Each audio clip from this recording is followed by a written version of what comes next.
Alam mo ba na may higanteng kabibe sa dagat ng Pilipinas na kayang higitan ang bigat ng isang motorsiklo?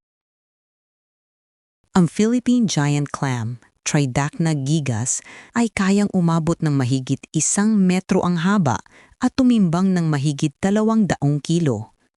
Matatagpuan ito sa mababaw at malinaw na karagatan ng Pilipinas, lalo na sa mga bahura. Mayroon itong kakaibang kakayahan. May mga mikroskopikong algae na nakatira sa loob ng katawan nito na tumutulong dito upang makalikha ng enerhiya mula sa sikat ng araw.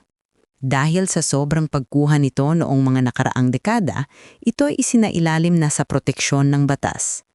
Sa kasalukuyan, patuloy ang mga programang pagpaparami at pagbabalik nito sa dagat upang muling buhayin ang ating coral reefs.